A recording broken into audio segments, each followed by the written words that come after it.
Monday, October 23rd. We do have a quorum. On my right, we have Mr. Garcia, on the far left, Mr. Howe, Ms. Leopold, Mr. Martinez, and First Superintendent Chavez, and myself. After the workshop, we will proceed with the special board meeting. So let's start off with the agenda with, by the way, there were no action will be taken by the board during the workshop. So public comment, Ms. Lang? None. Okay. Business office, A, 2023-2024 budget update presentation by Delia Garcia, CFO. Sir, I guess if it's okay, Mr. Sardan, we can do A and B, correct? Yes, sir.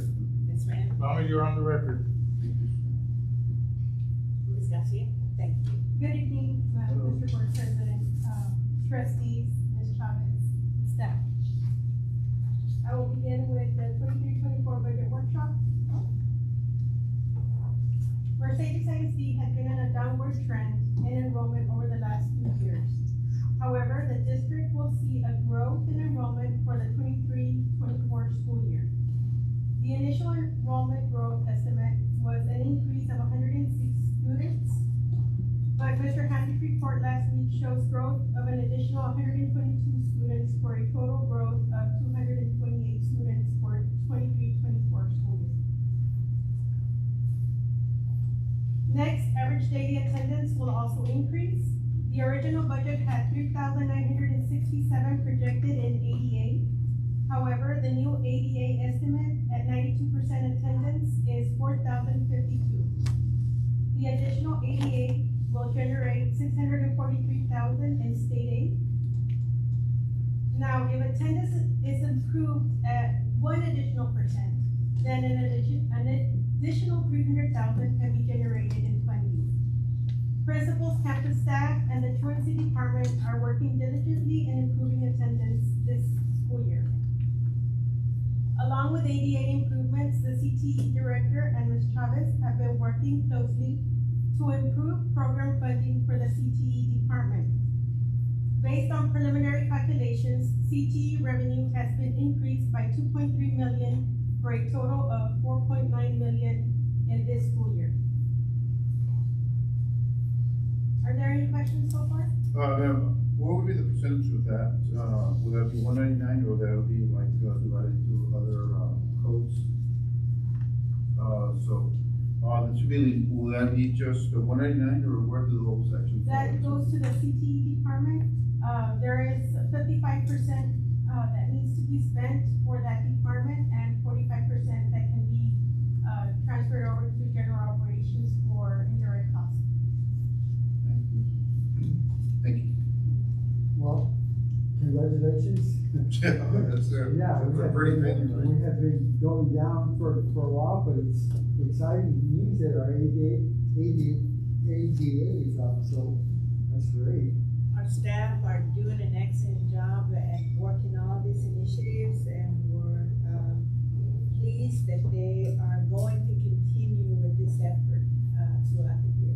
And then the 92% attendance, that's pretty impressive also. So anyway, Thank you, Mr. President. Thank you, Yes, Mr. thank you, Ms. Chavez and staff for that projected increase in ADA and CTE funding. Next week, the external audit for the 22-23 fiscal year will begin. The fund balances here closely resemble the financial standing of the district as of August 31st, 2023. However, these numbers are estimates and financial audit entries may change these amounts slightly. Total general operating fund balance is projected at 17.3 million, which is slightly lower than last year's ending fund balance. On the left, you can see inventory has 275,000 in inventory, 741,000 for the child nutrition fund balance, 23,000 in bilingual fund balance, 880,000 for state compensatory, 100,000 that is left over for construction, and a total of 15.3 million in unassigned fund balance. To the right, we see the fund balance for the workers' comp fund at 746,000, unemployment 472,000, health insurance at 1.2 million.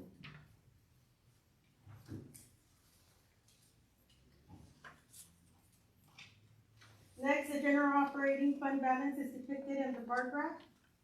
And general operating fund balance has been growing over the last couple of years, as can be seen in the graph. And we are still working to ensure that the fund balance does not drop below acceptable levels. What question, Mr.? Which would be what, out of curiosity? About, we need 90 days in And fund where, balance. and where are we now? Right now we have, like 145 days, which is what, like, More than, But doesn't More the than state, 3 months. doesn't the state recommend that 60 is kind of like the red zone, like, whoa, yeah, 60 is the red zone. okay. 90 is what we should strive to have. Cause just, maybe 4 years ago, we were right on the cusp of that, right? right. Yeah, thank you, Mr. Howe, that's a great point, sir. I'm gonna follow up on that question, Mr. Howe, because on the, if we go back to that general operating fund balance, Ms. Chavez, is it okay? We have a conversation about, this is basically the unassigned and inventory, not the extra, right? Okay, is there any possibility that we can see the same graph with, unassigned? Is that okay? I can provide that. Okay, thank you. No worries. Thank you. Next, the health insurance fund balance is shown. 2017-2018 was the first year that the district became self-funded. In 2019-2020, there was an increase partially due to the reduced utilization when COVID started and elective procedures were put on hold. And currently, the district has 1.2 million in fund balance, but preliminary cost estimates for 23-24 may draw down fund balance by 631,000. Okay, is that the money that we would use, before stop loss? Yes, Okay. we use up the first 150,000 and then stop loss takes over. Kicks in? Okay. So if we have multiple cases, over the 150,000, we would use this fund balance first and then go for reimbursement from the stop loss carrier. Okay, good. The child nutrition fund balance decreased in the years that followed COVID. However, the department is working on increasing meal participation to improve revenue in the department. At the end of 22-23, there was an increase of 492,000 in fund balance for the child nutrition department. We're currently at 871,000 in fund balance.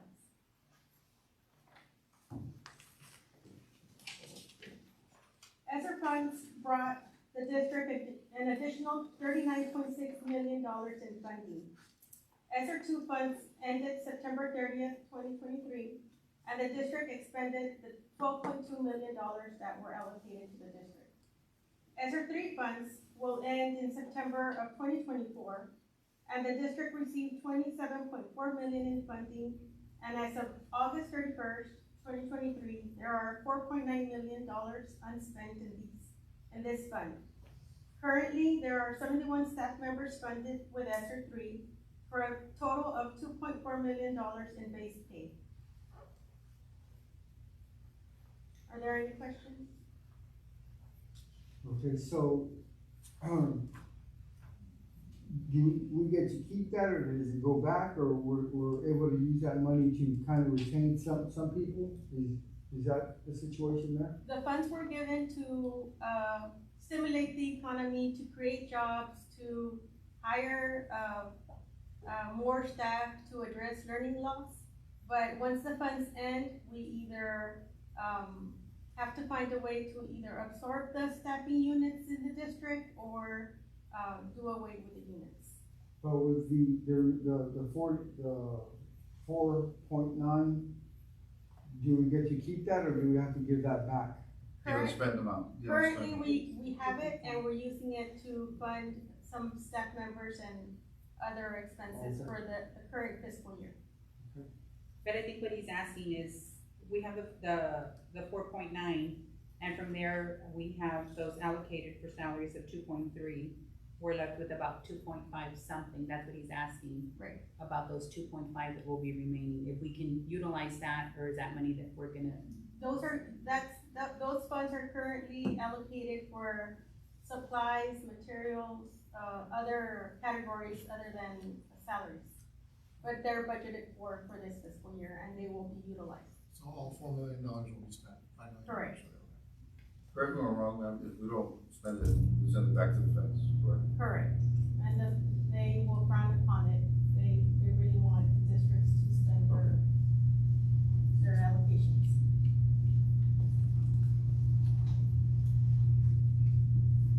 The 23-24 budget was adopted with a deficit of 2.5 million. Property values increased by 17%, the homestead exemption increased to 100,000, and tax rates were compressed. In all, it was a difficult budget year with the different variables impacting funding. As the district exits ESSER, funding for staff will also be needed. The breakdown of the current deficit to the budget is broken down on this slide. So for the 23-24 original budget, there was an increase in property insurance of $516,000 that impacted the budget. The retention pay and the perfect attendance of $1 million. Absorption of ESSER personnel of $1.5 million, and a decrease in indirect costs from the federal grants of $1 million.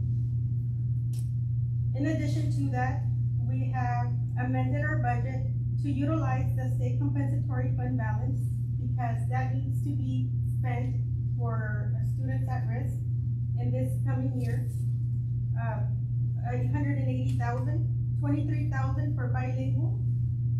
We also amended to finish off the construction of the roof or real roofing and a train PO of 500,000. An additional 60,000 for flood insurance and salary alignment of 200,000 for the current deficit of $4.1 million worth of that. Of course, with our improvements in ADA and other funding sources that we're trying to generate with CTE, special ed, we will close that gap. But for now, that's what our deficit is. The 4.1? So Yes. is there a way we can get a breakdown of the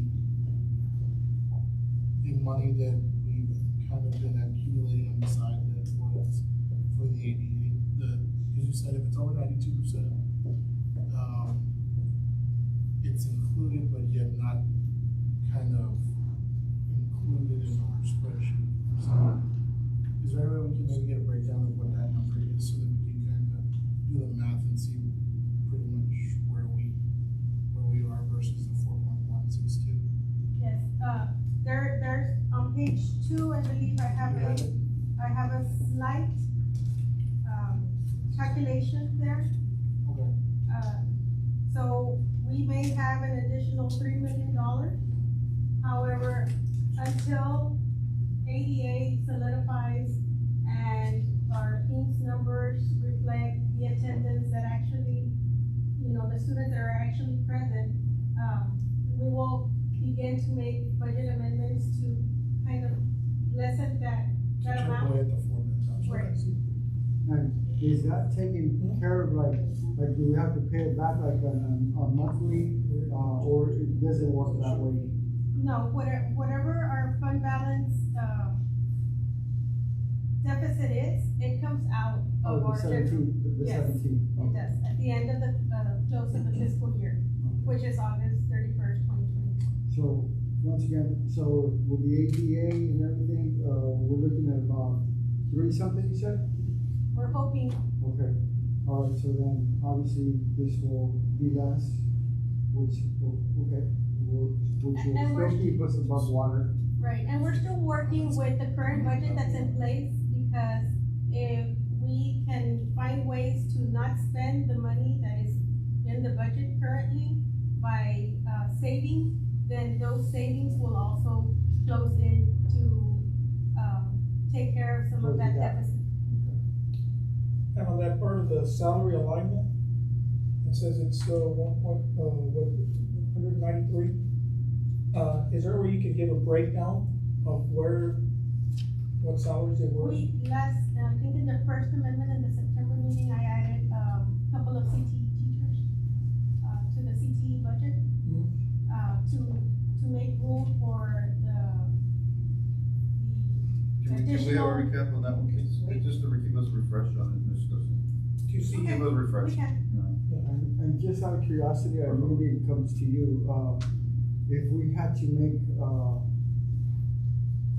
your budget, if somebody's making this much, we can't bring it back down, right? Like if somebody's making 99, we can't move them down to 95, right? It depends on the classification of the employee. You're talking about a contract employee, the answer is no. Okay.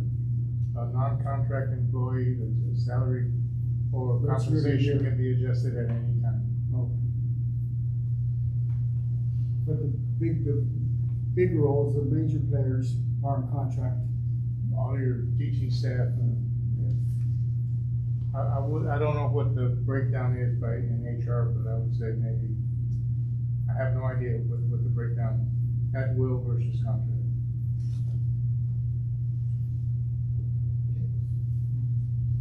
Any more questions, colleagues? I guess that's it. Just to reiterate, the funding that's coming in from the ADA and from the CTE, generated revenues will reduce the deficit, and whatever's not covered is covered by our fund balance. That was just, I heard it and then we took off and I wanted to just get it correct. I think it would be good to emphasize, the projected, percentages that you used, as we were, projecting the budget for this year. If we can reference ADA and enrollment. Thank you, Ms. Johnson. Thank you, I think, Mr. Justin Turner.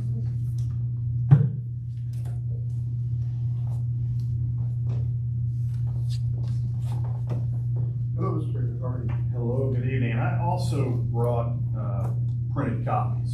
Yes. I'll pass out to everybody. Thank you, sir. Thank you, sir.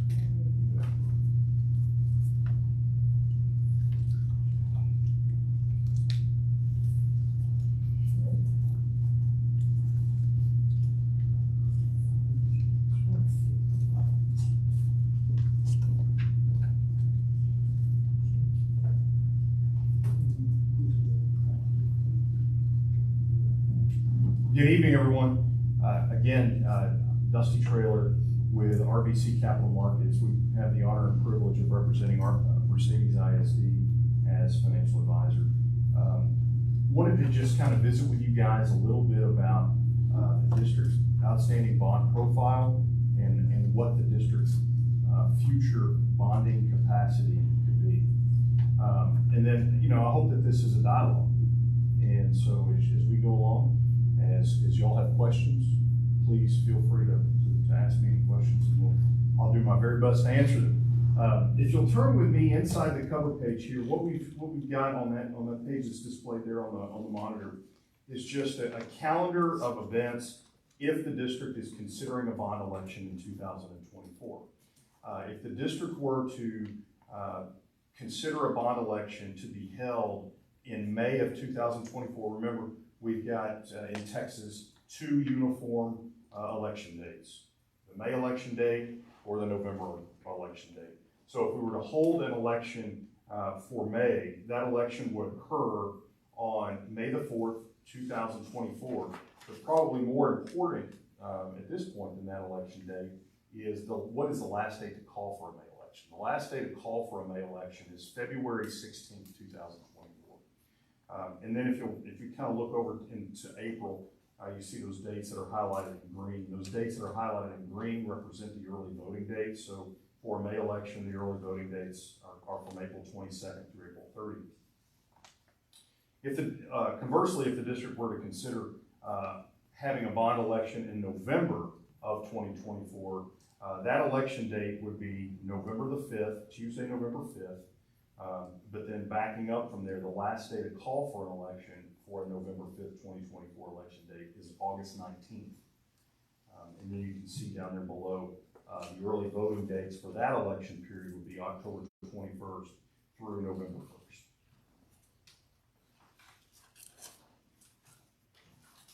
Then, moving on here into the next page, what we've laid out here is simply a profile of the district's outstanding bonded debt. We've got kind of two tables here towards the top of the page.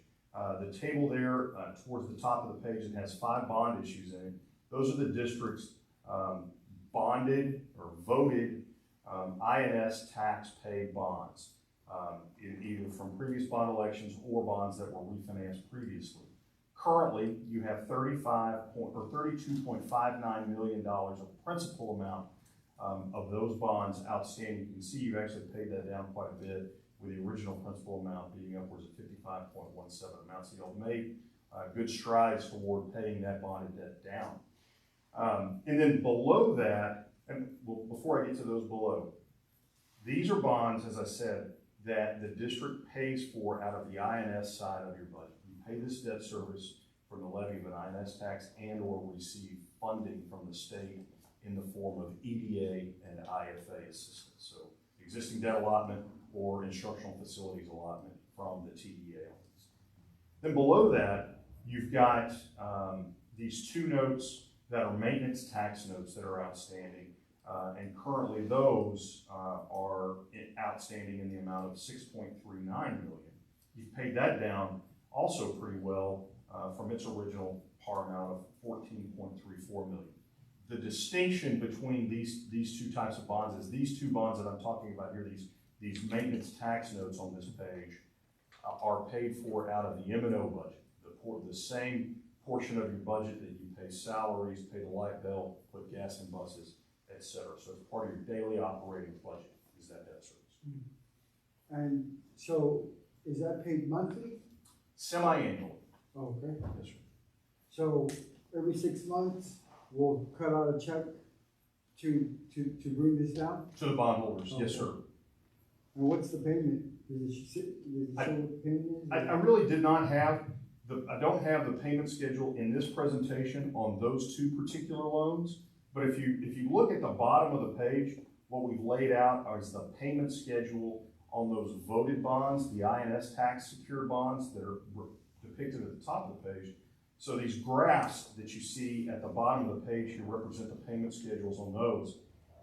These payment schedules, you'll see your annual debt service in this current fiscal year is just right at a little slightly over $4.5 million. But we're in a good position here in that debt service is expected to fall by over $1 million next year, down to $3.5 million. You can see there it actually staggers down a little bit more pretty quickly. And then with the final debt service on your outstanding bonds is $2,043. So you're making great strides to pay that outstanding debt down. Then if you'll turn with me to the next page, I think anytime we want to get into a discussion around bonding capacity, one of the key drivers, or 2 of the key drivers there, are your tax rate history as well as your tax base history. And so that's what we've got on this page. And so what we show there is the districts, we use the term TAV, that's taxable assessed valuation. That's just your property tax base. For the current fiscal year, we estimate that property tax base right at $712 million. And you can see that tax base has been growing pretty consistently here over the past several years. And an average annual rate seems to have established itself more or less around 4% per year on average. Some years higher, some years less.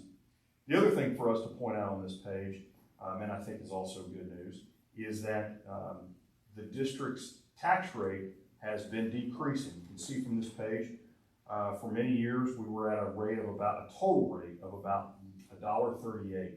And now in this fiscal year, we have brought that tax rate, you've brought that tax rate down to just below $1.10, $1.09.6. That's a pretty dramatic decrease. That is a function of the compression that the state has provided on the M&O side of the budget.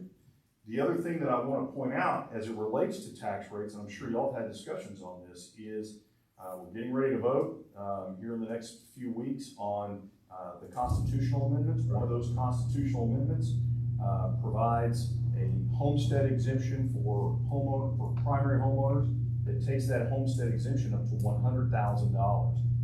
So that is a significant savings to our taxpayers, particularly if you consider both of those things. The increase in the homestead exemption, as well as the compression that is taking place in the rate itself. So yes, sir. In layman's terms, what does that mean? Like, I'm a homeowner. Yes, sir. And pay taxes, so what does that mean for me? So let's say that, and I'm gonna pick out a number here, right? Let's say $100,000. So, well, if you have a home that has a taxable value of $100,000, that $100,000 will be wiped off the tax roll. So if your home is at $100,000 or below, you will not pay any school district tax.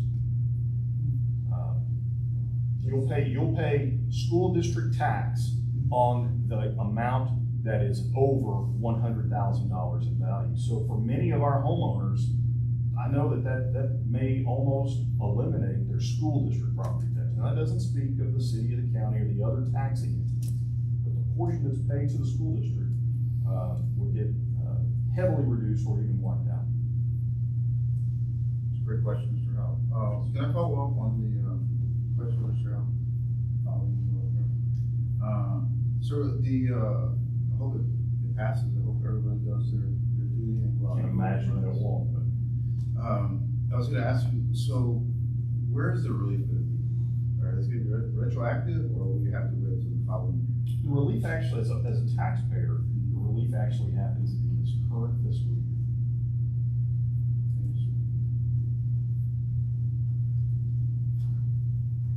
And then, obviously, moving forward, that homestead exemption is not a one-time thing. It'll be an ongoing exemption into the future. And the governor had said that we would get reimbursed for whatever it costs.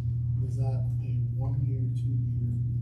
I don't know. Is there a timeline on how long the governor will be reimbursing school districts for what is lost? Mr. Garcia, that's a great question.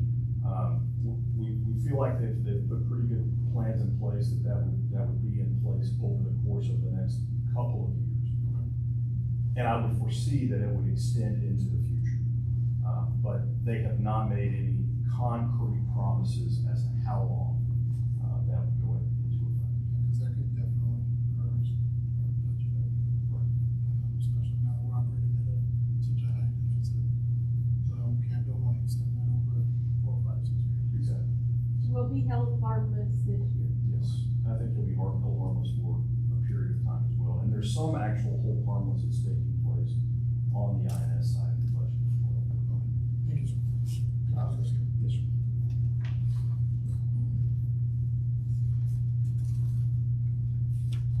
Now, so when we looked at bonding capacity, we have to look at a number of assumptions in order to help us analyze the district's bonding capacity.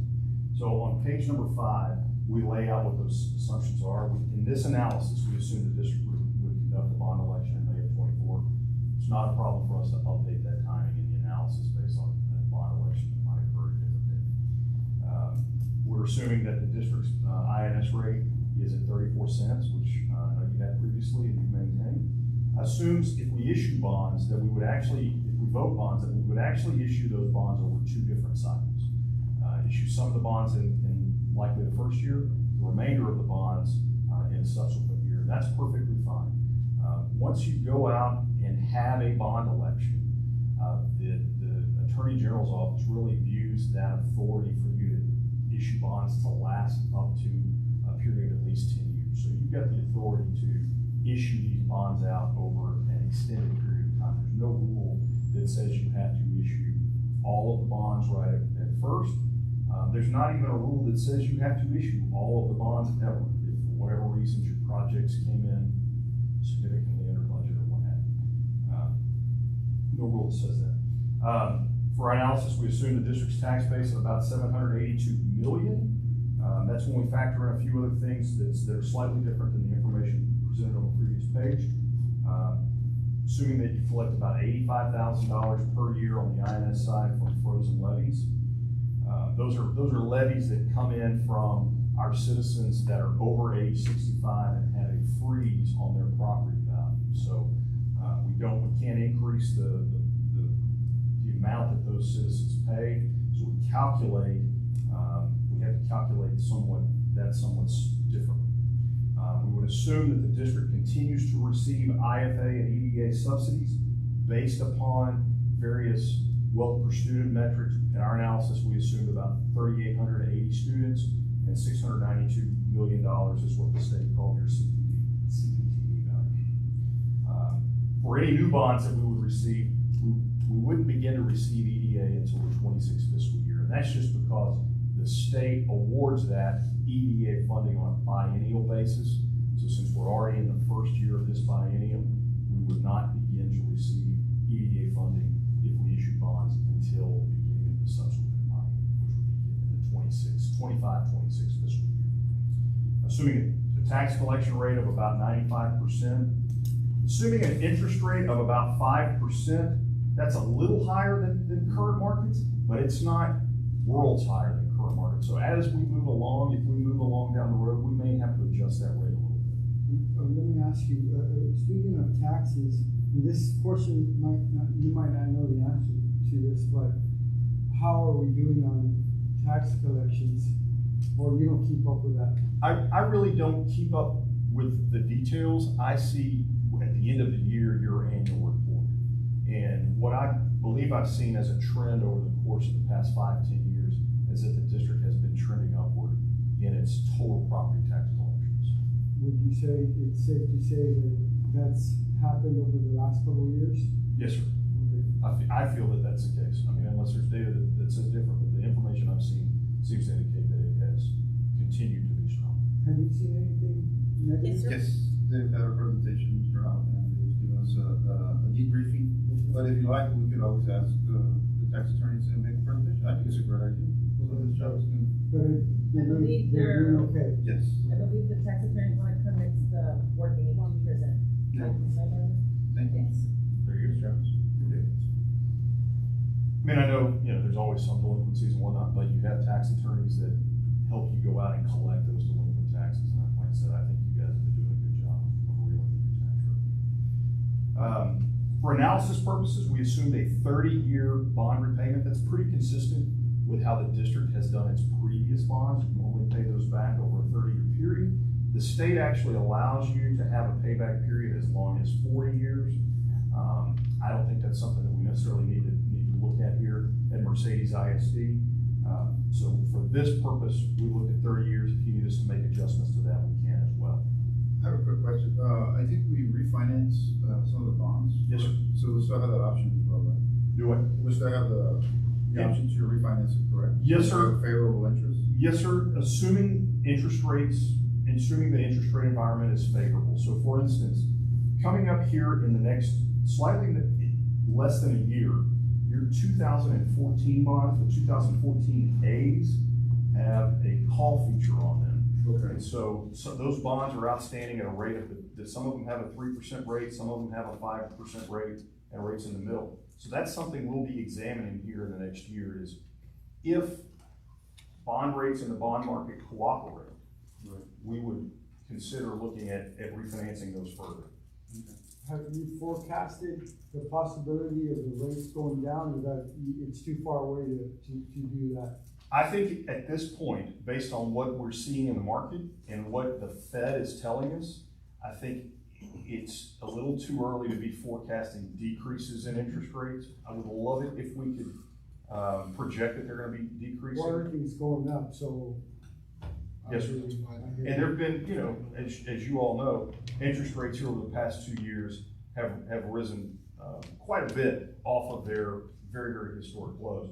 What I would say though is, if if we were to look at where interest rates are today in a long-term historical context, interest rates are very much around the average levels. So if we were to look at going back over 20, 30-year periods, the interest rate environment we're in today is very much in line with that. We were all just very fortunate from an interest rate perspective over the course of the past 7, 8, 9 years to be in a very much historically low rate environment. But we've obviously come up off those lows. But we're in an average rate environment today. Well, I think it's an unfair question, but I want to ask you, what do you think about the monetary policy they have with the Fed? Do you think they'll be issuing out more bonds or restricting the bonds?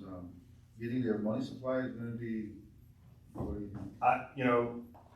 The Fed is still trying to get their complete hold on inflation. And so until they get a complete hold on inflation, they're going to enact various measures to try to do that. Some of those measures could be increasing their rate that they have the ability to adjust. Their rate is also, their other action that they can do is to reduce or further eliminate their bond purchasing capacity. That enactment puts money into the supply, so that's one lever they have in terms of controlling monetary policy.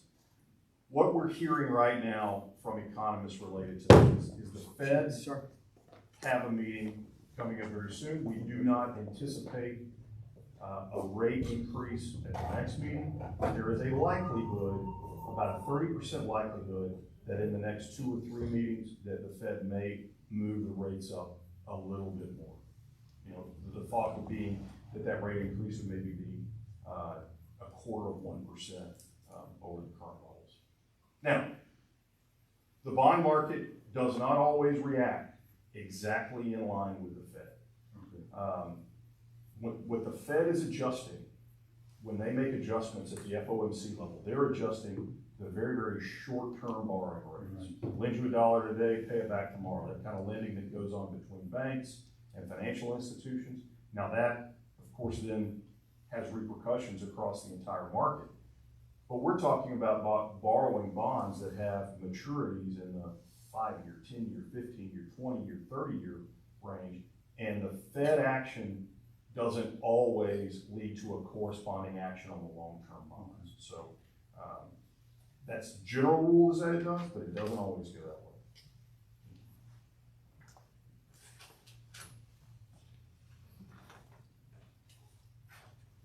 So I laid out all of these assumptions, but I want to emphasize this, is that as we move forward and go through this process, our goal is to work closely with you guys, your staff, your team, your board and community, and we can revise these assumptions based upon your needs, your input, as you guys look forward, looking at a capital program. All that being said, if you'll turn with me to page 6, what we do is we find the bond capacities that we laid out here for 3 different scenarios. So what we did is we said, okay, what is the district's bonding capacity if we achieve keeping the interest and sinking fund tax rate the same? Remember, keeping that tax rate at a 34-cent level. And so you'll see this block here. That provides us capacity of approximately $22 million to be issued in 2 tranches. About 7.5 million in 24, 14.6 in 25. We can easily adjust that both ways as you see fit. And I feel like that 22 million may be somewhat conservative. I think all of these are a little bit conservative. I think we may be able to eke out a little bit more capacity in each of these, but this is a good general start for us. We kept the rate at 34 cents, 22 million. If we increase the rate to 40 cents, we can see bond capacity of just under 32 million, 31.84 million. And then if we were to go to 45-cent INS tax rate, then we would see capacity of just under $40 million. But to put that into context, right? So if we were to go, if we were to take our INS tax rate up to 45 cents, we would still have a lower total tax rate for our citizens than what we had even last year. with 45 cent INS tax rate is an 11 cent rate, but your overall tax rate has come down by about 25 cents just in this 1 year. That also doesn't take into account the impact that homestead exemption has as well. So, you've got a nice amount of bonding capacity. I think we may be able to eke out just a little bit more under these scenarios. And then also what's happening there on the homestead exemption front as well.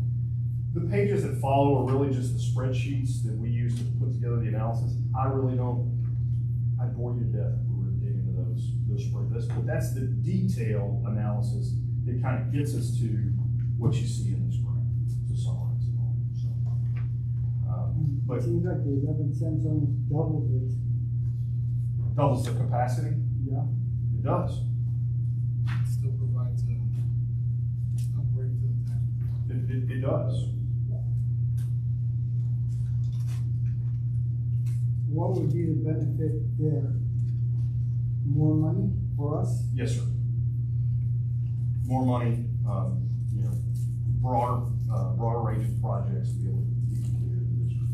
And who votes on that if we were to want to lean that direction? Is that the taxpayer would go out and have to vote for that? Yes, sir. So, what would happen is, you would start a process of discussing whether or not you want to have a bond election and what projects you want to consider as part of that bond election.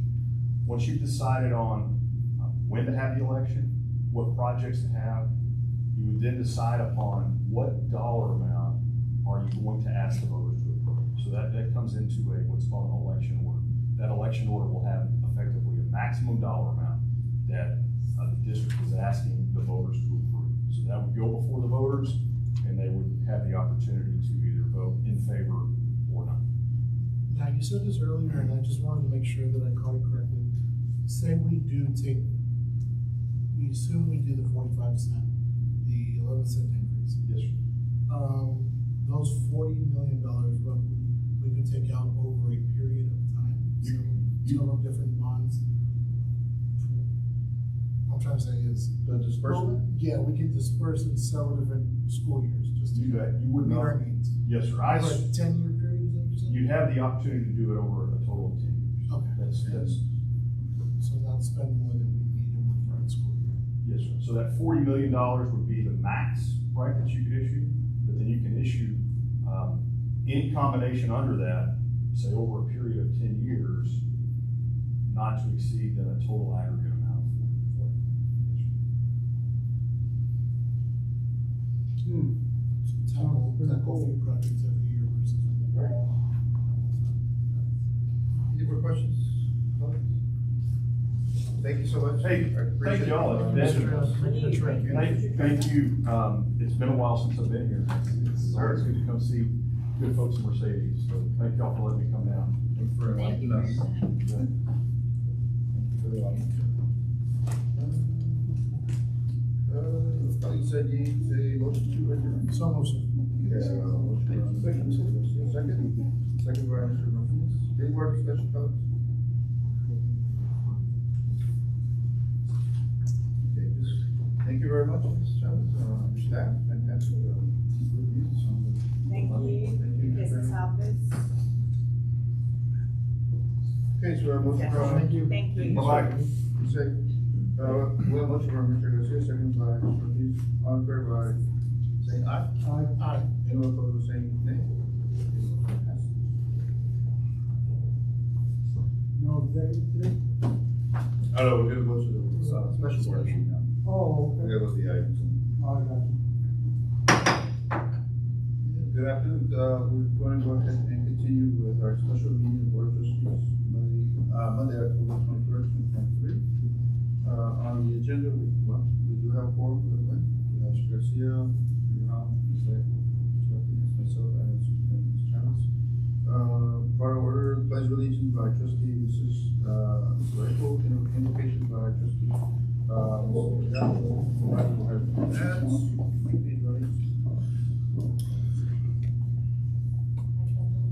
To the flag of the United States of America and to the republic for which it stands, one nation, under God, indivisible, with liberty and justice for all.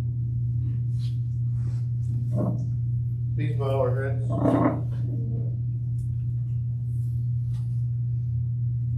Heavenly Father, we ask you for wisdom. Please give us the opportunity, the fortitude, and the enlightenment to make the right decision. Keep the pettiness away from our corporate body.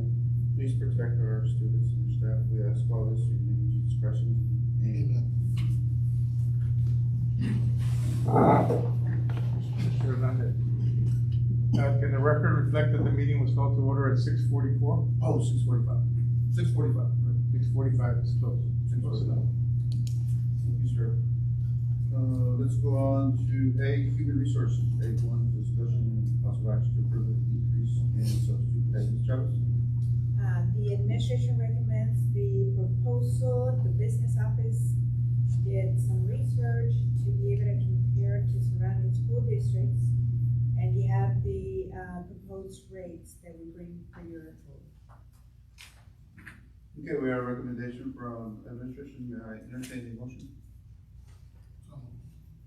Okay, so what are we doing here? May I have a second? Second. Second, Mr. Martinez. Okay. Any discussion, colleagues? What kind of adverse effect would these, proposed increases have on the current deficit? Just for Thank you. We're hoping that the perfect attendance mitigates some of, but we do want to provide more competitive, pay for our, substitutes, especially the ones that are certified. Thank you, ma'am. Any more questions? Any more questions, colleagues? No, sir. Oh, I just would like to add a little comment real quick. Ms. Jarvis and your staff, thank you so much. I know it's a very competitive market. Food for thought roughly, costs, one substitute certified in Edinburgh, $225. And, I know some of the districts as well. Ms. Jarvis, you wanna chime in a little bit? It's, probably other districts, like what do you have those figures with you right now? The, comparison, districts were San Benito, CISD, La Feria, Westlaco, and Donna. And the rates are gonna be compatible with the exception of Westlaco, obviously, and, Donna ISD. But we're gonna be,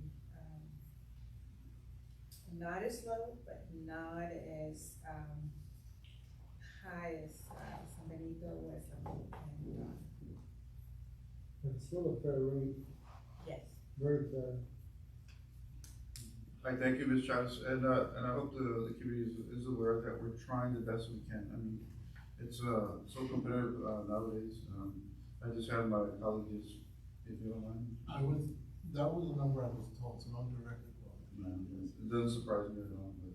I mean, From it's- 20 years ago, it was, $50, so it's almost doubled. Yeah. Obviously, yeah, it was a long time ago. I did a little something. Yeah. Well, any more, questions, anyone, comments? I do want to thank the staff for continuing to make progress, even though you're facing a lot of constraints. And I appreciate the work that y'all are putting in to do that. And hopefully we can continue to do that so we can provide further increases as time goes on. Thank you. Thank you. We have a motion from Mr. Garcia, seconded by Mr. Martinez. All in favor saying aye? Anyone opposed will say nay. Okay, motion passes. The, special education, B1, discussion possible action to approve the consulting agreement between the SIC Special Ed Co-op, Edis Miriam Lete, for the educational documentation evaluation services. Ms. Chavez. The administration recommends your approval as presented by the, special education, department to be able to deal with the overflow of, evaluations. Need a motion, Colin? Okay, and what is that mean? Can I have a motion, sir? Okay, we have a motion from Mr. Martinez. Second, sir. By Mr. Garcia. Okay, go ahead, Mr. What does that mean exactly? This contractor will be providing evaluation services for our students in, special education for this year. And how many, this is for a diagnostician? Yes, ma'am. And how many diagnosticians do we currently have on staff? Right now, as you have seen an increase in enrollment, right now, we're not able to meet the caseload. And moving fast forward to be able to identify students so that they can be participating and identified members of our district. We need to be able to move forward with the evaluations. So right now, we're looking at the proposal here for 20 evaluations. Okay, so this person comes in and lets us know that this child is behind or, is like special needs or? It's part of our identification process. Once we have a referral for services, then going through the evaluation process to determine if they qualify for special education services or not. Okay. Any more questions? Okay, so we have a motion on the floor, we have a motion by Mr. Martinez, second by Mr. Garcia. All in favor saying aye? Anyone opposed with saying nay? Okay, motion passes. C, Student Services, C1, discussion possible action to approve the MOU between United Way of South Texas, Mercedes ISD to participate in educational council for grant fund, The administration recommends your approval, and asking the, student services, director to be able to, administer the funding. And you have a description of activities that we can, fund with those, resources. Okay, so we have a recommendation from administration. May I entertain a motion? So much, sir. Motion from Mr. Garcia, second by Mr. Rayford. Any comments, any questions? Okay, if there's none, we have a motion from Mr. Garcia, second by Ms. Rayford. All in favor saying aye? Aye. Anyone opposed by saying nay? Okay, motion passes.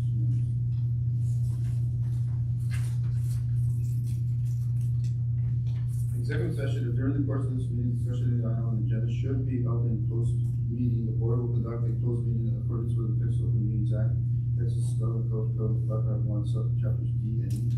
The board may consult with legal counsel on the matter discussed in executive session pursuant to section 551